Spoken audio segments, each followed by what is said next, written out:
আপনি আমি আমাদের জীবনে কে কি করেছি আর কি করিনি সব আপনার আমার সামনে প্র্যাকটিক্যাল থাকবে। সুবহানাল্লাহ। লুকাতে পারবো না। ও বন্ধু, একজন ভাসবে আনন্দের সাগরে, আর একজন ভাসবে বন্ধু দুঃখের বন্যায় ভেসে যাবে রে। ও বন্ধু, মানুষ কিন্তু একটাই, মানুষ একটাই, ধর্ম একটাই, কিন্তু তার কর্ম ভালো না। ও বন্ধু, তোমাদেরকে বলি, দুনিয়ায় বিপদে পড়লে হাত পাততে পারো, পারো কি পারো না? কিন্তু ওপারে তো হাত পাতার জায়গা নাই। দুনিয়া অসুস্থ হলে আপনজন না নিলে সমাজের কেউ না কেউ ডাক্তারের কাছে নিয়ে যায় ট্রিটমেন্টের জন্য, কিন্তু ওপারে তো তোমার সঙ্গী কেহ নাই। এই জন্য বলছি বন্ধু, আল্লাহ বলতেছেন ইন্না বাতশা রাব্বিকা লাশাদীদ। একদিকে বলতেছেন সবকিছু ওপেন করা হবে, প্র্যাকটিক্যালি কে কি করেছি সব আমরা দেখতে পাবো আল্লাহ রাব্বুল আলামিন। অন্যদিকে বলতেছেন ইন্না বাতশা রাব্বিকা লাশাদীদ। আল্লাহ বলতেছেন the seizing of Allah is difficult. আল্লাহর ধর, আল্লাহর পাকড়াও বড় শক্ত, বড় কঠিন। আল্লাহ শক্ত করে ধরবে। হুজুর শক্ত করে কেন ধরবে গো? আল্লাহ বলেছেন শক্ত করে ধরার মানে হলো ইন্নাল্লাহা সারিউল হিসাব, Allah is quick to take account. আল্লাহ শক্ত করে ধরবে শুধু হিসাব নেওয়ার জন্য। কি করবা সেদিন ভাই বন্ধু আপন স্বজন? আমি তোমাদেরকে বলেছি ধন সম্পদ সন্তান সন্ততি একটাও কাজে লাগবে না। কোরআন শরীফের 19 পারা সূরা শুআরা 88 নম্বর আয়াত খুলে দেখো বন্ধু। আমি এই জন্য বলছি তুমি মরার আগে তোমার বাজার করে নাও। একটা হলো দেহ, দেহের বাজার পৃথিবীর সব জায়গায় পাওয়া যায়। দেহের খাবার পৃথিবীর সব বাজারে পাওয়া যায়, কিন্তু রুহির খাবার পৃথিবীর সব বাজারে পাওয়া যায় না। আজকের এই মাহফিল হলো তোমার রুহের বাজার করার মার্কেট। ঠিক। এটা তুমি পরপারে যাওয়ার পরে কাজে লাগবে, তার আগে নয় বন্ধু। আল্লাহ বলে দিয়েছেন লা ইয়ামুতু, people will not die that day. সেদিন আর মরার সুযোগ নাই। আল্লাহ বলেছেন ফিহা ওয়ালা ইয়াহইয়া, people will not be able to live that day. ওই দিন বাঁচার কোনো সুযোগ নাই। আল্লাহ বলেছেন ওমা হুমান হাবিগাইবিন, সূরা ইনফিতরের মধ্যে আসছে, ঠিক নেই? আল্লাহ বলতেছেন কি people will not be able to escape that day. সেদিন মানুষ চাইলেও সেখান থেকে পালাইতে পারবে না বন্ধু। বাঁচতেও পারবা না, মরতেও পারবা না, পালাতেও পারবা না। সবচেয়ে বড় দুঃখের খবর হলো, আমি দুটো খবর বলবো, বলে আলোচনা শেষ করে অন্যদিকে আমি যাব আপনাদেরকে নিয়ে। বন্ধু আমার দিকে তাকান, জান্নাতি যারা হবে, ওই যে শুরুতে একটা আয়াত তেলাওয়াত করেছিলাম মনে আসেনি? Join with my dear people come to my paradise ফাদখুলি ফি ইবাদি ওয়াদখুলি জান্নাতি। আল্লাহ বলতেছে আল্লাহর প্রিয় লোকদের সাথে যুক্ত হও আর আমার জান্নাতে চলে এসো। আল্লাহ বলতেছে তুমি যখন জান্নাতে যাবে, আল্লাহ বলতেছেন ইনদা রাব্বিহিম ইউরযাকুন। আল্লাহ জান্নাতে জান্নাতীদের জন্য জান্নাতে খাবার বরাদ্দ করে রাখছে। সুবহানাল্লাহ। আর যদি তুমি যারা হিসাব দিতে পারবে না, আল্লাহ আল্লাহ রাসূল থেকে দূরে, ওই মানুষগুলোর অবস্থা হবে ভয়ঙ্কর। ও বন্ধু, তাদের জন্য কোরআন এসেছে একটা খাবার, সেটার নাম হলো জাক্কুম। এই বর্তমানে যদি শিলাস্থানের জমিনে একটা ফোঁটা জাক্কুম পড়ে রে, গোটা পৃথিবীর মাটি বিষাক্ত হয়ে যাবে, কিয়ামত পর্যন্ত কোনো শস্য জন্ম হবে না। আর একটা খাবার এসেছে হাদিস শরীফে, যেটার নাম হলো বন্ধু তিনাতুল খাবাল। ইয়া রাসূলুল্লাহ, তিনাতুল খাবালটা কি গো? নবীজি জানিয়ে দিলেন এই তিনাতুল খাবালটা হলো আরেকটা জাহান্নামের নিংড়ানো রক্তপুঞ্জ। জোরে কন্যা নাউজুবিল্লাহ। কিন্তু বন্ধু বাঁচতেও পারবা না, মরতেও পারবা না, পালাইতেও পারবা না। সেদিন যেটা বরাদ্দ হবে সেটাই তোমাকে খেতে হবে। কথা কয় না কেন? এই দুনিয়ায় কিন্তু পানি তৃষ্ণা লাগলে গরমটা ভাল লাগে না, ঠান্ডা খাই, ঠান্ডা। ঠান্ডা খাই, ঠিক না বে ঠিক? আরো জোরে কয় না? ঠিক। কিন্তু পারে আর এই ব্যবস্থা নাই। তুমি পাপী হয়ে গেছো, তুমি পুরো নেগেটিভ হয়ে গেছো। তোমার জন্য বরাদ্দ হবে উত্তপ্ত গরম পানি, মাথা দিয়ে ঢেলে দিয়ে হবে রে, পেটের মধ্যে প্রবেশ করবে। পেটের মধ্যে প্রবেশ করতে দেরি ওই ব্যক্তি জিন্দা অবস্থায় দেখতে পাবে 2 রানের মধ্যখান দিয়ে লিকুইড হয়ে বের হয়ে যাচ্ছে। বাঁচতেও পারবা না, মরতেও পারবা না, পালাতেও পারবা না। চিৎকার হাহাকার বন্ধু, তোমার আকাশ বাড়ি হয়ে যাবে। সেদিন তুমি কি করবা? এই জন্য বলেছি দুনিয়ায় থাকতেই বাজারটা করে নাও। হুজুররা যেমনি কয় এমনি চলবেন নি, কথা কয় না? আলহামদুলিল্লাহ কোন আলহামদুলিল্লাহ। চলবেন? জি। আমার কাছে আফসোস লাগে। এও আমি যখন ছোট ছিলাম, আমারটা আমি বলি, আমি যখন ছোট ছিলাম জানেন, পাগলের মতো দৌড়াইতাম, কই জানি হুজুর আইব। হুজুর যেই চেয়ারটা বইব, স্টেজে চেয়ারটা দিলে ঠিক সামনে এ বইতাম, হুজুরের আগে আগে পড়তাম, যা পড়তো হুজুর চেষ্টা করতাম। এই যে আমরা যখন ইয়াং ছিলাম, যেমন এই দুটো ছেলে ওই শেষ মাথায় ছিল, আস্তে আস্তে করে যখন দেখছি কাছে আসছে, নিজের কাছে এসে বসাইছি। তারা মাদ্রাসায় পড়ে, আমি দোয়া করে দিই আল্লাহ যেন একদিন হক্কানে আলেম হিসেবে কবুল করে নেয়।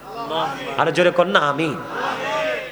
আমার জীবনে অনেক আলেমদের হাত আমার মাথায় লাগছে, অনেক আল্লাহর ওলিদের হাতের ছোঁয়া আমার মাথায় লাগছে।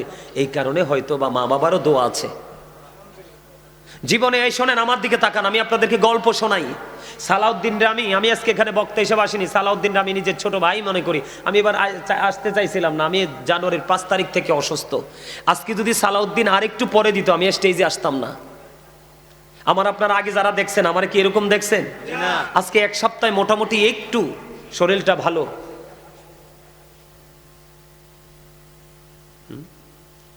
বুঝতে পারছি।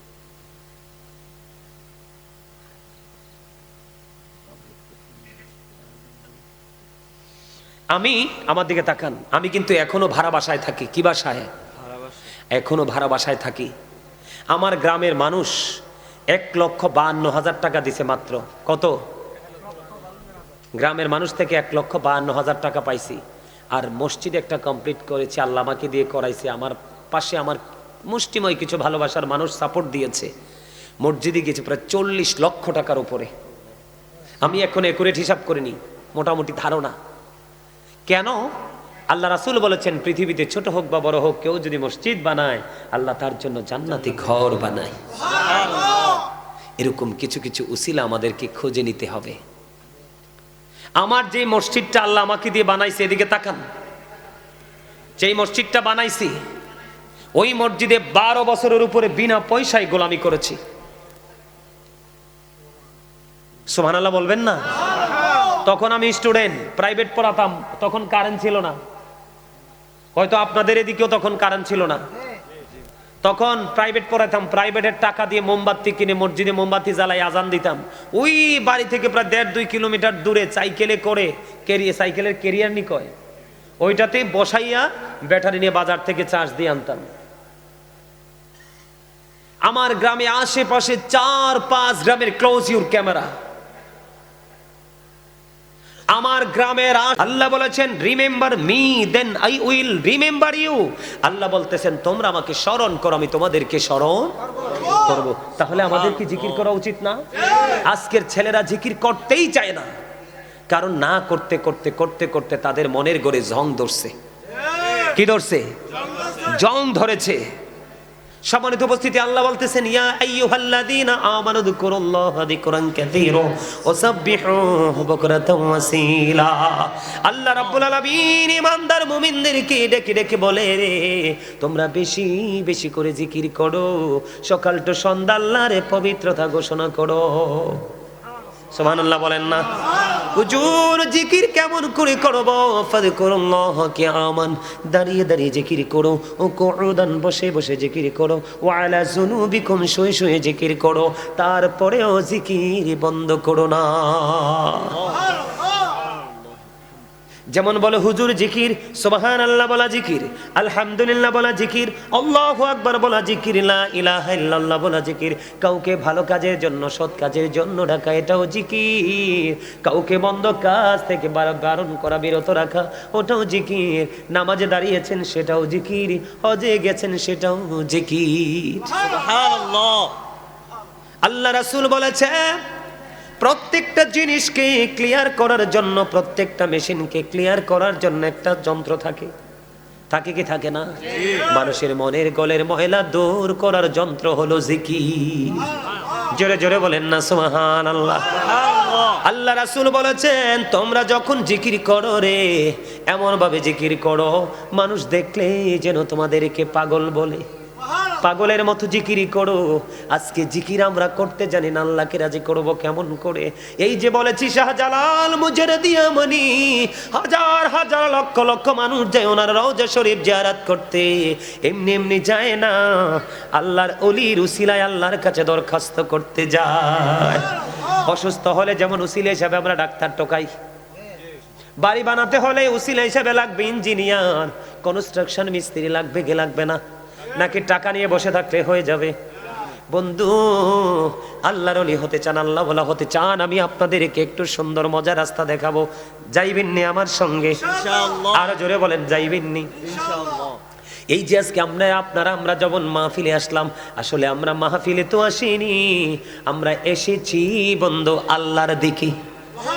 কথা কয় না, কার দিকে? আল্লাহর দিকে। আল্লাহর দিকে। হাদিস শরীফের মধ্যে এসেছে, কেউ মালিকের জিকির করার জন্য যখন 1 বিঘা পরিমাণে গিয়ে আসে, আল্লাহ রাব্বুল আলামিন তার দিকে 1 গজ পরিমাণে গিয়ে আসে।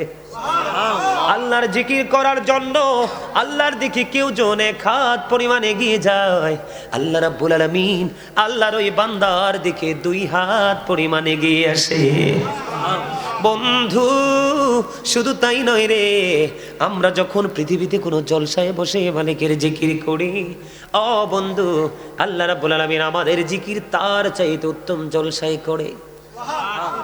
আল্লাহর জিকির করার জন্য জিকিরের জলসার দিকে যখন কোন মানুষ হেঁটে হেঁটে আসে রে, ও বন্ধু, কোন মানুষ যখন হেঁটে হেঁটে আসে, আল্লাহর হাবিব জানিয়ে দিয়েছেন, আল্লাহর বান্দার দেখে আল্লাহ রাব্বুল আলামিন দৌড়ে আসে। সুবহানাল্লাহ বলেন না? সুবহানাল্লাহ। তাহলে জিকিরের দরকার আছে না নাই? আছে। আরো জোরে বলেন। আজকে আমরা এই মাহফিলে বেশি আসার দরকার না, বাড়িতে থাকা দরকার। আমি যে বলেছিলাম মানুষ এখান থেকে কোথায় যাবে, মনে আসেনি? আপনারা মনে রাখছেননি? আরো জোরে কন্যা। মনে রেখেছেন বন্ধু? এতগুলো জায়গা ঘুরে আসলাম, বিভিন্ন জায়গা থেকে আপনাদেরকে নিয়ে ঘুরে আসলাম একটা জিনিস বোঝানোর জন্য। আল্লাহ বলেছে তোমরা আমার জিকির করো, কার? আল্লাহর। তাহলে আমি তোমাদের জিকির করব। এখন আমরা কি আল্লাহর জিকির করি না দুনিয়ার জিকির? দুনিয়ার জিকির। আমরা দুনিয়া লুবি, দুনিয়ার জিকির করি। যদি আজকে মানুষ দুনিয়া প্রেমিক না হতো, আজকের এই জান্নাতের বাগানে মানুষ জায়গা হতো না। ঠিক। ঠিক না বেঠিক? ঠিক। এখন দুনিয়ার প্রেম করলে লাভটা না লস?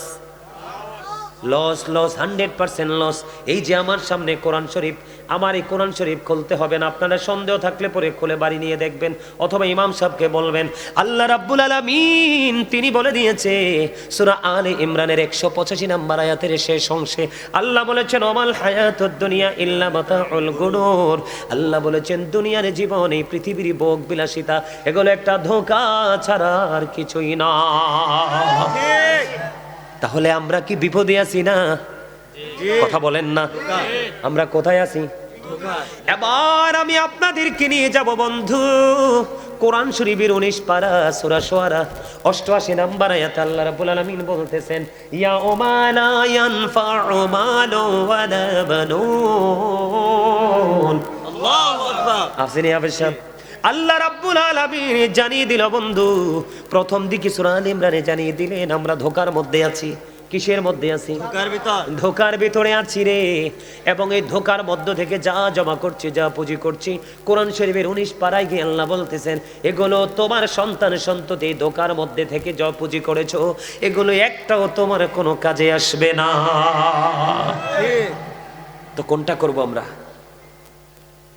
আল্লাহটা না এটা? আল্লাহটা। আল্লাহটা। এখন আল্লাহ কি কইছিনি যে তোমরা আমার জিকির করতে যে দুনিয়াতে কাজ করো না, ভাত খাইও না, না। বিয়াতে যাইও না, ঘুরতে যাইও না? আল্লাহ কি এমন কিছু বলছে? আরে বলবো কইতে, আল্লাহ যে কি মায়া কইরা আমরা বানাইছে। কোরআন শরীফের 30 পারা সূরা ইনফিতরের মধ্যে আল্লাহ বলতেছেন, ফি আই সূরাতিম মাশা আরাকাবক। আল্লাহু আকবার। আফাশা আসেনি? আল্লাহ বলতেছে আল্লাহ ক্রিয়েটেড দ্য মাইন্ড, আল্লাহর মন মতো করে আমাদেরকে বানাইছে। তার মানে আল্লাহর ইচ্ছে মতো। তার কোনো কিছু যখন মানুষ ইচ্ছে মতো বানায় তাহলে বেশি সুন্দর হয় না? কথা কয় না? আল্লাহ আমাদেরকে মন মতো করে বানাইছে। এখন সূরা 3-এর মধ্যে আল্লাহ ওয়াজ করতেছে, লাকাদ খালাকনাল ইনসানা ফি আহসানি তাকওয়িম, মানুষকে সবকিছুর চাইতে সুন্দর করে বানাইছে। তাহলে এই সুন্দর মানুষ কেন কালো হলো? শুধুমাত্র পৃথিবীর লোভে, শুধু একটা বালা জামা পরনের আউসে, শুধু একটু গরুর গোস্ত খাওয়ানোর আউসে, শুধু একটা পাকা ইটের ঘরে ঘুমানোর আউসে একেবারে ধ্বংস হয়ে গেছে। ঠিক নি রে? ঠিক। এখন যারা ধ্বংস হয়ে গেল বন্ধু, তাদের ঠিকানাও ওই কবরে। আর যারা ভালো কাজ করল না, তাদের ঠিকানাও বন্ধ ওই কবরে। আল্লাহ রাসূল বলতেছেন, আল কবরু রাওজাতুম মিন রিয়াদিল জান্নাতি আও হুফরাতুম মিন হুফারিন নার। আল্লাহ রাসূল বলে, কবর জান্নাতের একটা বাগান হবে, জাহান্নামের একটা গর্ত হবে। জান্নাতের বাগানে যারা এসেছো, জান্নাতের বাগান যারা পছন্দ করেছো, সারাটা জীবন আলেমদের সাথে যুক্ত হয়ে নিজের জীবনের পরিবর্তন করেছো, তাদের জন্য হবে কবর জান্নাত। এই কর্ম একটু আনি ওয়াজ করি না, ওয়াজ কি আবার পছন্দ হয় না আপনাদের? শেষ করে দিব? জি না। হ্যাঁ, জি না। কার কার পছন্দ হয় হাত তোলেন। হাত নামান। মাহফিলটা কি প্রত্যেক দিন হবে? হবে তো না। এই মাহফিলটা তো জীবনের শেষ মাহফিলও হতে পারে না? আবার এই মাহফিলটাই আপনার আমার কাল হাসরের দিন নাজাতের উসিলাও হতে পারে না? আমি শুধু ছোট্ট একটা জায়গা নিয়ে আপনাদের সামনে কথা বলবো, ছোট্ট একটা জায়গা। রাসূল বলতেছে কবরটা জান্নাতের বাগান হবে, জাহান্নামের গর্ত হবে। মুমিনের জন্য কবরটা হয়ে যাবে কি? দৈর্ঘ্য এবং প্রস্থে 70 গুণ চওড়া। কবর কিন্তু এটাই। আর মুনাফিক যারা সারা জীবন মুনাফিকি করতে করতে কবরে গেছে, তাদের জন্য কবর কিন্তু এটাই। মাটিকে চাপ দিতে বলা হবে। আহারি কবর! উসমান রাদিয়াল্লাহু তাআলা আনহু কবর দেখলে কাঁদতো, চোখ যেন দুটো ঝর্ণা হয়ে যেত। এত কবর দেখে তিনি এত ক্রন্দন করতেন। এই কবর কিন্তু এটাই। মুনাফিকের সম্পর্কে আল্লাহ গায়েব থেকে আওয়াজ, মাটি রেখে চাপ দে, চাপের সাথে সঙ্গে সঙ্গে একটা হাড় আর একটা হাড়ের ভিতরে ঢুকে যাবে। চিৎকার, হাহাকার, কান্নাকাটি, কে শুনবে সেদিন? ওখানে বিজ্ঞান পর্যন্ত ব্যর্থ। ঠিক না? পৃথিবীর সকল খবর দেখবেন বিজ্ঞান আপনাকে দিতে পারবে, যদিও সন্দেহ থাকে। কিন্তু 3.5 হাত মাটির ঘর আপনার ঘরের সাথেই বাস মোড়ায়, এই খবর বিজ্ঞান দিতে পারে না। কি সেই রহস্য ঘেরা ঘর? মাত্র ছোট্ট একটা মাটির ঘর, কি আছে সেটাতে? আল্লাহ রাব্বুল আলামিন বলতেছে, বন্ধু কবরে যাওয়ার আগে সাবধান হয়ে আসতে হবে। ওই যে একটু আগে সূরার নাম বললাম, সূরা ইনফিতর। সূরা ইনফিতরের মধ্যে আল্লাহ রাব্বুল আলামিন আরেকটা ওয়াজ করেছেন, ওয়া ইযাল কুবুরু বুসিরাত আলিমাত নাফসুম মা কদ্দামাত ওয়া আখরাত।